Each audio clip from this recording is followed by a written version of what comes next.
Good enough light, Gwyn? Okay, we're rolling. And it looks good. Oh, we're filming it. We're filming.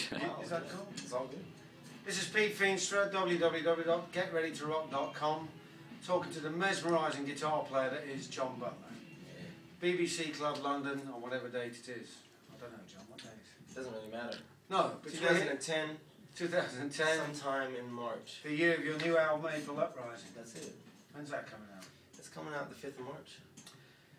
What can fans expect from that album that you have done before, or rather haven't done before?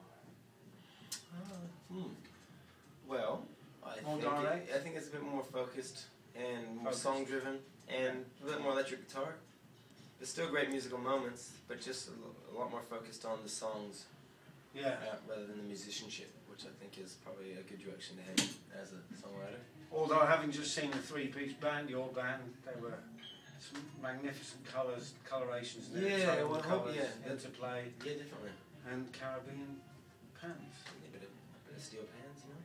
And of course, you are a roots rocker. Have you always been a roots rocker from when you started? Or were you just... Oh no, I don't know what I started off as. I think I'm a bit more of a and I ended up as a little bit more of a funky roots rocker.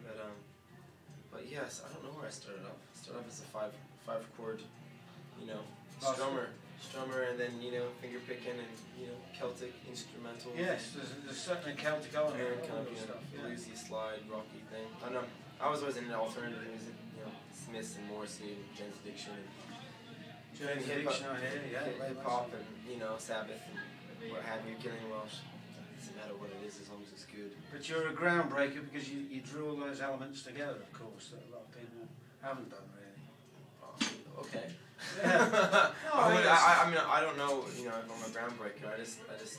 I'm just a lover of music, and I tend to play a bit of a schizophrenic mix of music. Not as schizophrenic as like Zappa. My favourite, absolutely. Yeah, but like I'm all things are possible. All things are possible. Well, yeah, and all rhythms and melodies are related. Yeah. So hip hop, country and reggae, all to me go together very well. And obviously to fans now, because you're becoming worldwide phenomenon now, which is fantastic. You started off playing busking in Australia, of course. Yeah. And here you are now in the heart of London with the pressing feet. Oh, it's fantastic. Yeah, well they're here. We'll see what they go away and say. No. The amazing thing, even when you in the stripped down sort of show today, I nearly said tonight, but this afternoon. It's tonight somewhere. Somewhere, but you get some great tonal colorations on your guitar. Do you use a lot of echo, reverb, all that stuff? No, I kind of overdrive it a lot. Through one part of the signal chain, I have an acoustic signal that's always clean. It's made up of 2 pickups, a magnetic and a mic or a bridge pickup. So that's always blended. But then I drive in a Marshall, a really distorted Marshall, which is very much influenced by a great singer-songwriter, guitarist Jeff Lane. Yeah. Gwyn's. Yeah. So seeing Jeff do that was a real moment in time, and I remember asking Jeff, "Can I do that, please? Oh Jeff, Master Jeff." Well, Jeff's well known for his narratives, and you're well known for your self-belief, not just your self-belief, but you're a very socially aware performer. Your lyrics hit a lot of people around the world. I think that's true to say. And you've carried that forward to where you are now, which is great for you, man, because a lot of people don't do that. They get up to a certain level and then they forget about where they started from, what they believe in. Yeah, it's kind of hard to forget. It's constantly in your face the minute you kind of go out there. There's all kinds of things. So it's good to kind of be focused on the problems, but as well as the solutions, and as well as all the good things that are going on in the world. Children are good for that. I have 2 kids, and they constantly remind me,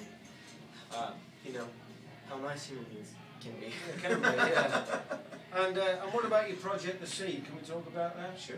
Can you tell people a bit about that? Well, yeah, it's in its 5th year, and it's hugely worthwhile project. Yeah, I mean, me and my wife put it together just to basically nurture culture in our country. So we help emerging artists with their projects.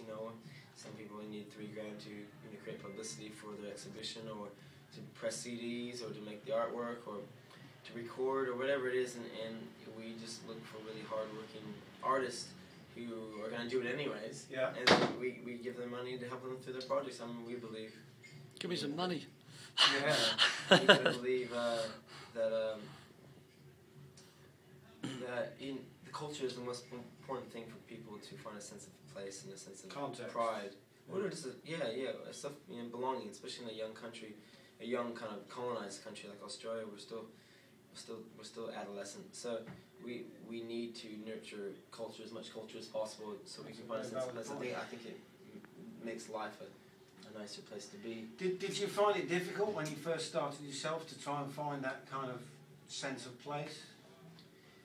We've always had a lot of luck musically speaking, because a lot of people liked what we did. But personally, yeah, it's, finding a belonging, to a culture and to a land. It's and finding your own voice, of course. Yeah, I mean, those are the things that I think are personal journeys for everybody, especially in a young country like Australia, where everybody's a mongrel, anyways. We're made up of English, Irish, and every other nationality in the world, and so we don't really have direct lineage back to a source. We're all over the joint.